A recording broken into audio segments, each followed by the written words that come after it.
I would like to start off by acknowledging that the Georgian Fahey Center for Healthcare Innovation, including myself, is located on Treaty 1 land, home of the Anishinaabe, Cree, Oji-Cree, Dakota, and Dene peoples, and homeland of the Métis Nation.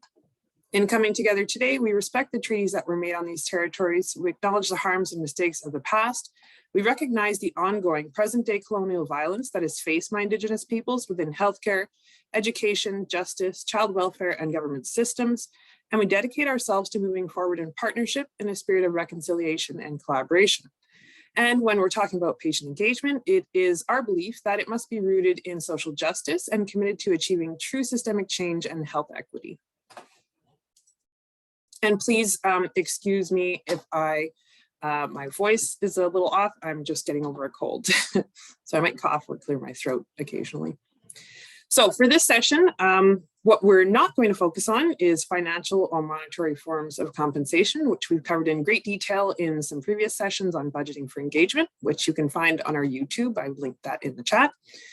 Instead, we'd like to talk about other ways we can show patient and public partners that they are valued and appreciated for their contributions and as individuals, in addition to compensating them fairly. We'll start by going over some ways we can show appreciation based on our own experiences and input from patient and public partners here at CHI, as well as members of our Patient Engagement Champions, which is a community of practice here in Manitoba for those working in patient and public engagement. We'll then break out into small groups to discuss our own experiences of showing or receiving appreciation that's non-monetary, and come back together briefly to talk about how we can put these methods into practice in our own work. As we are accredited, I just need to disclose that I am employed by CHI and I have no other conflicts to disclose. And so I know I said I wouldn't talk about financial compensation, but I just want to briefly be really clear that when we talk about non-monetary ways of showing appreciation, we're not saying instead of compensation, but rather in addition to. So we should always be working to ensure partners are paid for their contributions and their valuable lived experience, and employ financial compensation as one way of addressing barriers to involvement. We should also note that compensation should be distinct from reimbursement or covering costs. So just wanted to quickly note that. And so some of the ways that we're going to share around how we can show appreciation outside of financial compensation aren't necessarily limited to the work that we're doing together. Relationship building, a key piece of meaningful and safe engagement, means connecting on a more personal level. And so that might include supporting partners outside of the research or health system project you're working on together. And so I've taken some small pieces from our Valuing All Voices framework, which we co-developed with people with lived experience and published in 2020. And so what it means to build relationships, some of the principles within this framework that we've heard means taking time to get to know each other, creating an atmosphere of trust, honesty, and reciprocity. Using a trauma-informed approach means acknowledging and addressing the harm that has been done by researchers and systems to people with lived experience, especially Black, Indigenous, and people of color, and people living with disabilities, among others. So we need to especially ensure that we are creating an atmosphere that feels safe. And ensure that we're having two-way communication, that we're sharing as well as our partners are sharing. We have to also remember when doing this work that our role as professionals may require us to create and maintain some boundaries. And we acknowledge that this can be challenging, especially when you're building relationships. So one of the ways we address this at CHI is by having a list of free and low-cost counseling and mental health resources on hand that we can share with our partners should they need them. So you can find out more about kind of some of the background, the Valuing All Voices paper, which I've linked here, and I'm going to share the slides with everyone so you don't have to worry about jotting anything down. And in terms of online counseling resources, I know a lot of you aren't from Manitoba.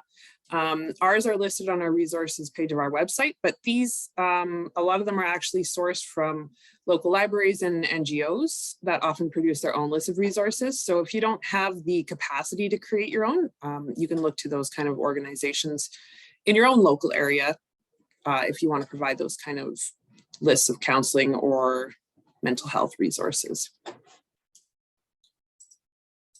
So kind of with some of that background, what other ways can we use to show appreciation outside of paying people?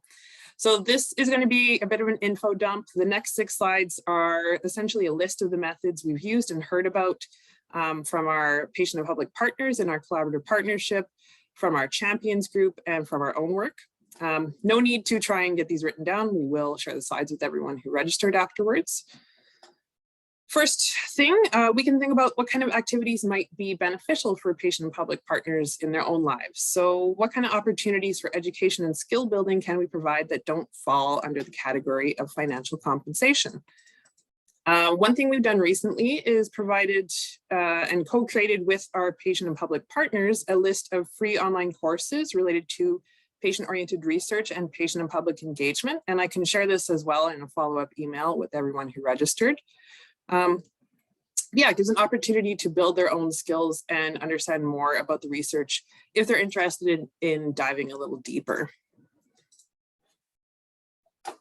We also have space available in our office where, I mean, in non-COVID times, none of us are currently in the office, but where partners, can drop in to use the internet, software such as the Microsoft Office suite that they may not have access to in their own home or work, and where they can print and scan documents, both related to the work that they're doing and also maybe not directly related, but providing that support. Co-developing work, so we can brainstorm ways to share evidence or reach an audience for dissemination and knowledge translation, things like posters, infographics, key images, and we can also co-present with partners at conferences. This gives them a chance to share their experiences, both around the issue being discussed, as well as with the engagement process itself and how that may have transformed the research or changed their own perspective. And it also, in our experience, has made for more interesting presentations, particularly in academic settings. So people really respond to hearing stories from patient and public partners. We can also co-author research manuscripts with partners, and remember to think about how you can meet people where they're at. Not everyone will be comfortable using word processing software and track changes to contribute to a manuscript. So we might want to meet with them one-on-one to discuss what might be included or what changes they feel should be made. So meeting people where they're at. I've taken time out, and I know other colleagues at CHI have, to on occasion meet briefly with partners and give them an audience to present, practice a presentation they need to give for school or work and provide feedback. And you can let partners know that you're able to help if they'd like feedback on something they've created that they need to submit for a job application, a research project, a grant, or a conference, like their patient story if they're submitting for a grant, or a letter of support that outlines their lived experience if they're a collaborator on a grant, that kind of thing. We could also bring partners into meetings or briefings with decision makers. And this was a suggestion shared with us by one of our engagement champions working in health systems. This gives partners a chance to directly see the impact of their contributions. It allows them to share their experiences and provide some context to the evidence or the work that we're sharing. And it also allows them to gain a better understanding of how decisions are made about things like the research process or health services. We should always aim to seek regular ongoing feedback from partners. This can be done informally through one-on-one conversations, through email, text, phone, or in person. It can be through a larger group discussion, focusing on the engagement itself, periodically throughout the engagement activity if it's something that's ongoing. Or it can be through surveys or even more formalized evaluations of the process. So the reason for this is we want to know that we're engaging in a way that is safe, meaningful, and inclusive, and we can focus on asking questions around that. And we're actually launching for our collaborative partnership our second evaluation that draws on questions from the Patient and Public Engagement Evaluation Tool, or PPEAT, as well as incorporating some trauma-informed intersectional analysis from the Valuing All Voices framework. So that's something you can do periodically. And in terms of feedback for partners, we've also heard that it can be important for them to know how they're doing. And you should definitely talk to partners about what kind of feedback they're comfortable hearing and what they're looking for, but it could include things like how much they're contributing, expectations around engagement activities and how they're doing with that, and suggestions for any courses or education that may help them as a patient and public partner. And some ways we can really show appreciation that go beyond paying partners include providing appreciation certificates, for example. We do this for every partner when they finish their term as a member of our collaborative partnership.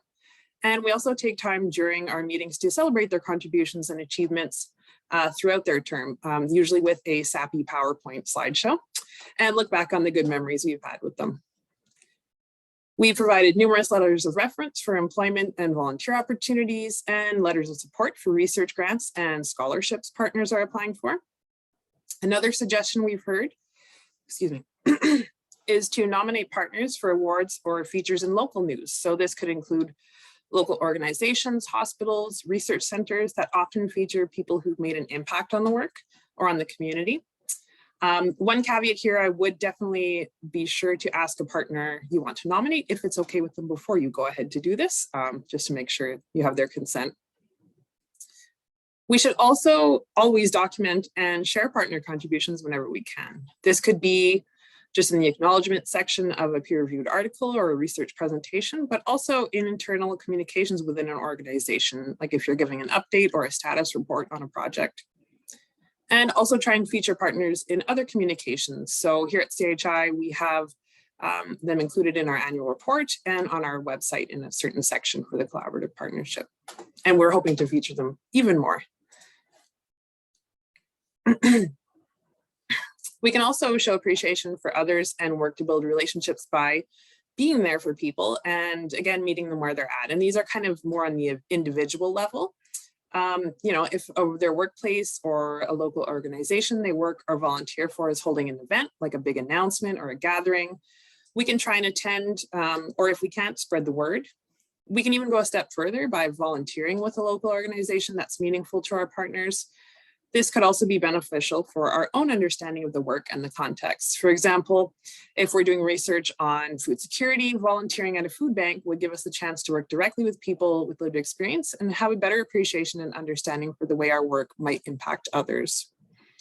We also want to show up for important events if we can, like a graduation, or if one of our partners is presenting publicly for a course or research they're doing themselves. Even taking time just to get to know each other and strengthening bonds through things like sharing food. That's a really big one that we've heard over and over again from our partners. We might also just schedule, you know, if we're going to chat about something work related, add in an extra half hour just to catch up and share about our lives and work outside the project that the partner is involved in. And then perhaps more on a team or organization level, building relationships and meeting people where they're at. One thing we've done in the past at CHI is to host our collaborative partnership meetings at different community locations. So where partners work, volunteer, or even live. We had one very gracious partner host an entire group in her yard one summer, which was absolutely fantastic and a great way to build relationships. We also include our partners in our email communications about social events at CHI. During COVID, this has obviously been a lot tougher. Even just bringing staff together has been difficult, but we do things like fitness bingo cards in teams, scavenger hunts at home, sharing a short bio and a pic in our social committee newsletter, and also virtual gatherings. And we're learning more and more about the best ways to make our partners feel included and like part of our team in these activities by discussing it with them. And, you know, regular communication, be it through greeting cards for holidays or special occasions, or just a quick check-in, email or phone call really goes a long way toward maintaining relationships. We've heard from our champions group that this is really key, especially when you're working on a long-term research project that might go many months without any milestones, like if you're working on data collection. So it can all really add up and it does make a difference. Okay, so I have shared a lot of different ideas for how we might show appreciation and build and maintain our relationships. But now I'd like you to take some time, everyone's back.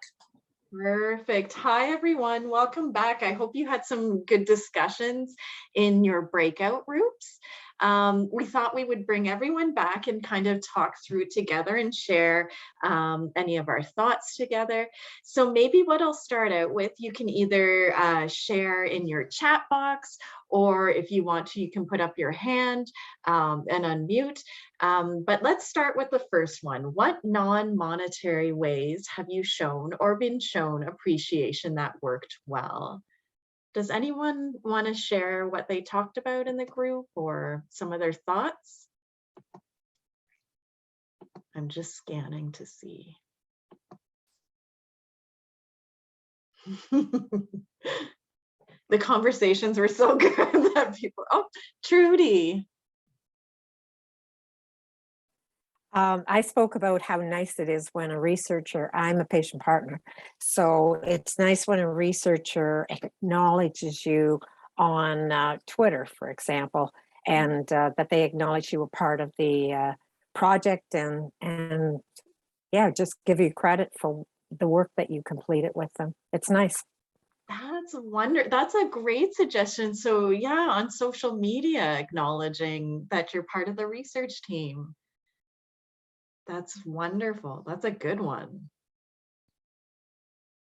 Are there other?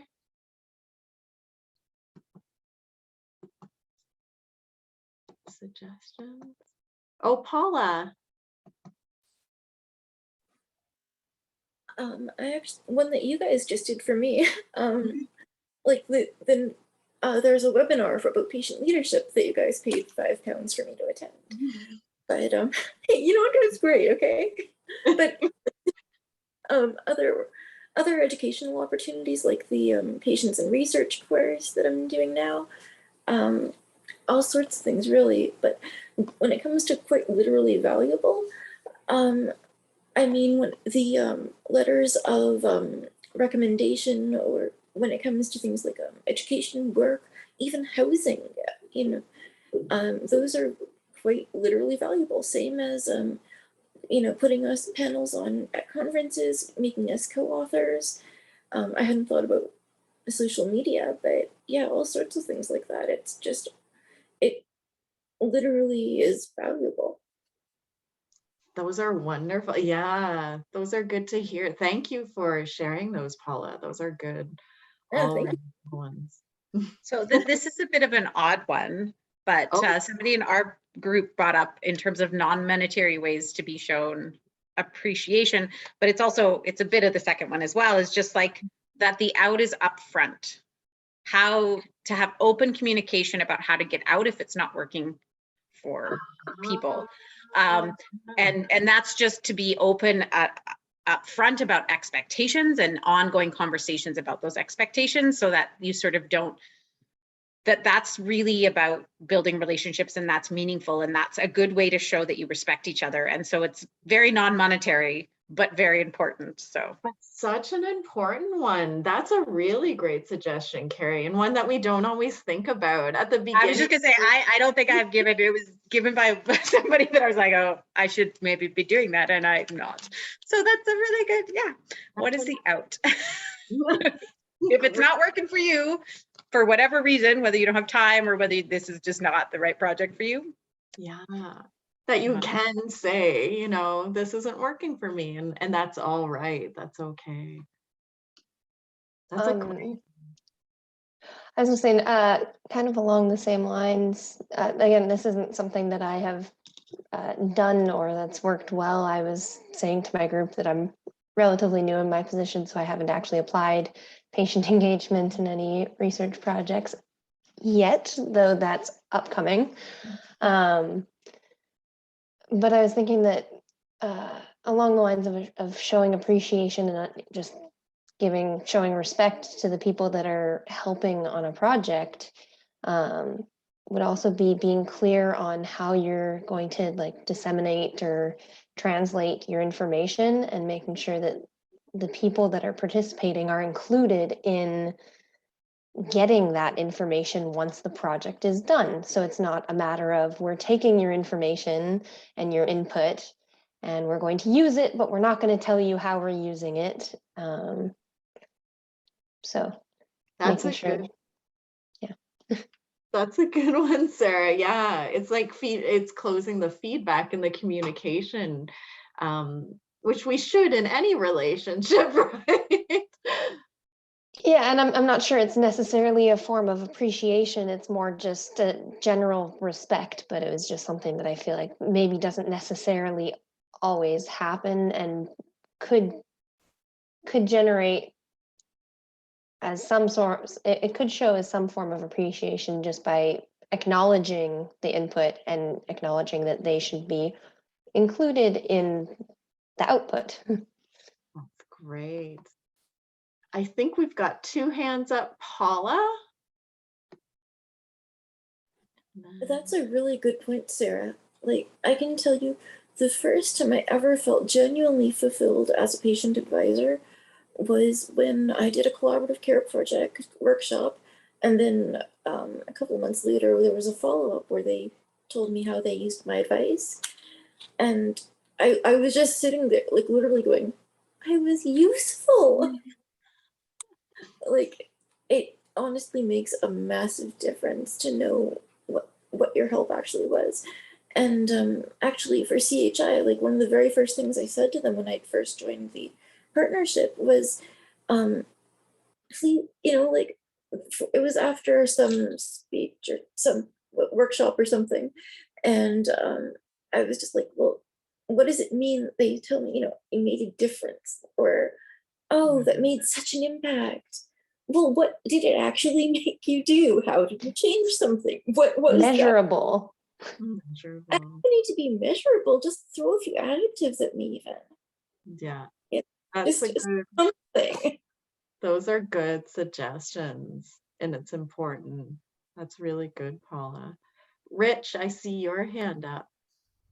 Yeah, I'm going to talk about a personal experience I had, and that is, it involves also building relationships as well as appreciation. And that was as part of a steering committee at one of the meetings, in one of the first meetings that I went to, we were doing land acknowledgements, and I was having a difficult time with land acknowledgements at the time, because I wasn't very happy with mine. And so I didn't want to put what I had and what I've sort of crafted out there. And so I said something, one of the ways in which when I'm uncomfortable like that, I try to say something humorous. And while I thought it might be humorous, it was taken as, a little bit insulting by other people. And it was not what I meant, but I didn't say, I didn't say I'm having problems with my land acknowledgement. I'm working on crafting it, and I don't really know what to say right now. I just made the joke thing and said, well, I'm brought to you by, a bagel and cream cheese or something like that. And, that didn't go over very well. And so, and I went back to my team after the meeting and said, I think that was a mistake. Did I do something wrong? And they said, no, I think it's okay. But then 2 days later, my team person came back to me and said, I've been getting some emails about that, and I think we do need to address this. And so the way in which it got addressed is we actually had a meeting with some of the people, and one of our persons who works with our Indigenous Cultural Safety Unit, and what came from that is that, and which I was absolutely willing to do, and said so, was I needed to apologize. I thought, geez, if they're uncomfortable with me, maybe they could just remove me from the committee.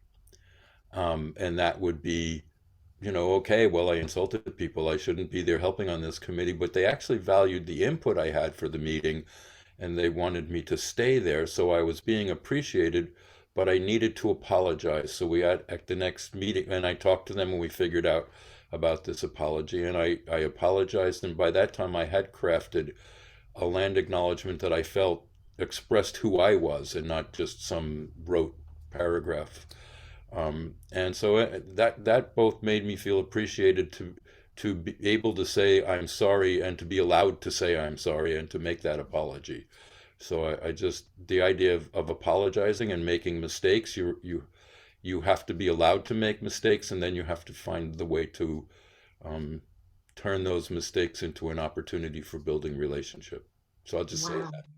That's really, thank you for sharing that, Rich. And that really shows how important it is to create a safe enough space where we can challenge and call one another out, but that we can work on it together and find ways to, yeah, apologize and to move forward together. That sounds like such a valuable, and that we're all learning and growing as well together. That's a great suggestion. Thanks so much. Maybe that moves into the question around challenges.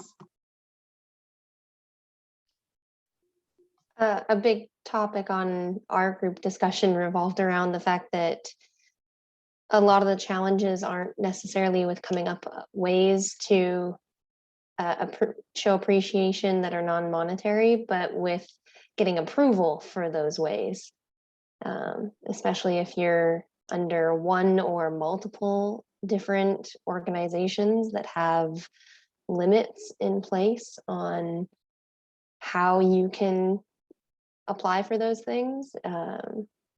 It's jumping through a lot of different hoops and still possibly being denied the option that you want to proceed with to show your appreciation, because institutionally it's not acceptable.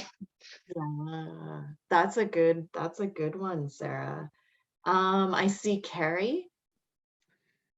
Yeah, it's interesting because we've been having major conversations with the U of M accounting because they don't understand how partners work and how that works and that it's not requiring ethics approval.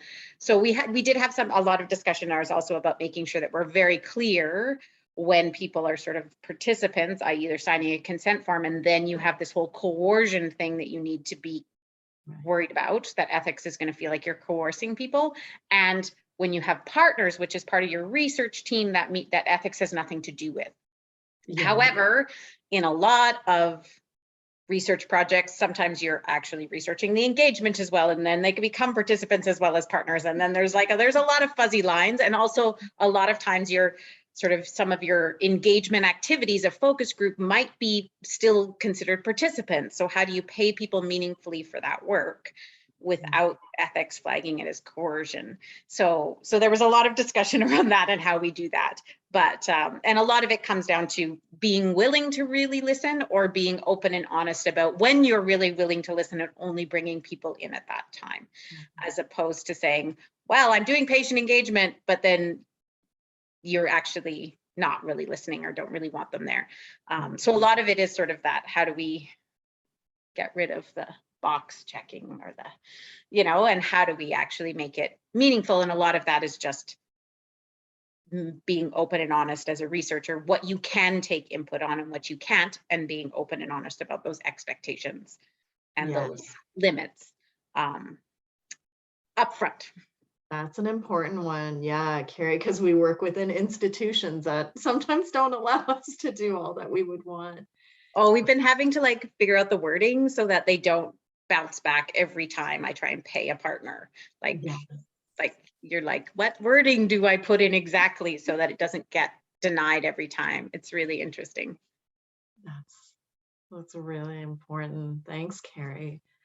Jennifer, I see you've got your hand. Yeah, so along the same lines of Carrie and Sarah, just our group compared a lot of notes on how bad the system is for helping us financially pay for any of these non-monetary appreciations, whether it's providing food while we're virtual, or even just a token of appreciation with a small gift, all of those costs being difficult, and there's no great single system that seems to be available within our institution.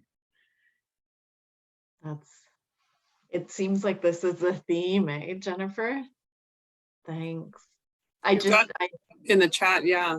Yeah, did you want me to? I can read that. So Kate says, our group talked about the REB issue too. Some ethics boards want to treat partners embedded in the research team as participants, which creates challenges when partners are involved in teams prior to ethics submission. And then Carrie says, can you imagine every time you want to send an email to your research team, you have to get ethics? Oh dear. Okay. It means you're not a research team. Like anytime someone says that, I'm like, you like, it's like, it's not possible. Anytime you want to send something out, because then they're not part of the team. If you have to get someone else's approval to send it, you're not part of a team. You're another participant in a different way. You're not an equal member. Yeah. No, you're just like, someone has to check every word you say to this person, but not to everyone else, not to the nurses or the doctors, the geneticists, only for this person. Rename them consultants. That's it, just that they're just a consultant. That's it. Oh in the accounting system, we can't do that because otherwise we get into trouble in that realm. But that's another issue. Another challenge we faced related to my comment about ethics boards. I work in a KT staff role in a research institute, so sort of in this in-between position. And KT folks in my organization pushed to get partners involved really early. But for example, we were discussing in my breakout an experience where we had some parents of children who'd been clients of our hospital involved in the research team. And on one hand, it made it a little bit challenging to get that ethics submission in because we weren't submitting to ethics, we were developing a grant proposal right from the ground floor. But the flip side of that coin is when you don't have the grant yet, there's no line item to give financial compensation. So our group talked a bit about the process of chasing your tail, about trying to get people involved in the earliest stages to even make sure you're asking research questions that are of interest to everyone, including clients and families, but then not having the money in place because you've involved them so early in the process that the grant is still being sought. So some great discussion in our breakout just about the order of operations when you're trying to shake up established ways of doing things. Well, I think that's where institutions can help. And I know CHI has a grant for that.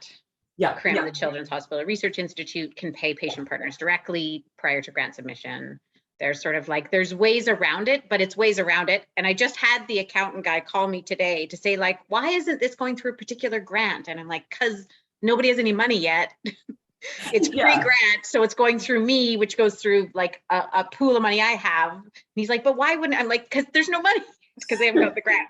So I think it is, it's hopefully that will change someday soon. Yeah. Fingers crossed. I noticed, Paula, you have your hand up.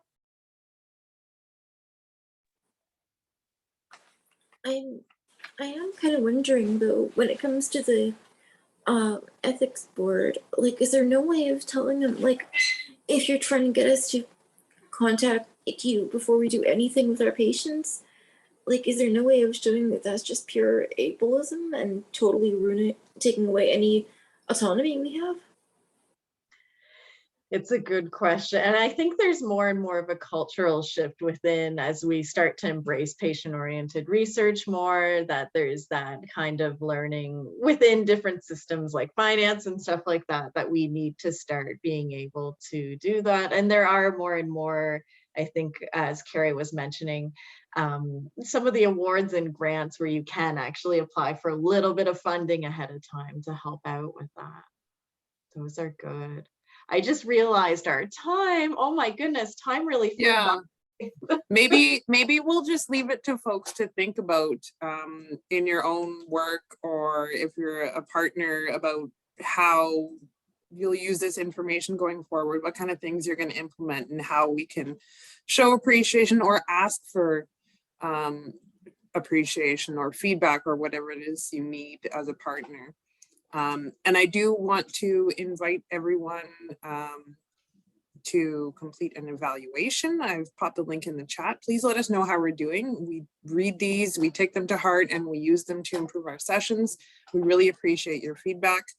We have a new website I've linked there. I will send all this information out to everyone who registered. I'll send the slides and a link to our next session, which is on April 12th, I believe, another Tuesday. And that will be focused on determining your level of engagement and choosing participatory methods. So that'll go back to some of the basics of patient and public engagement. So thank you everyone for joining us. I hope you enjoyed the session and learned a lot and got to interact with each other. Anything else, Carolyn, or shall I close it out? I think that's great. Okay, thank you so much, and hopefully we'll see you all soon. Take care. much.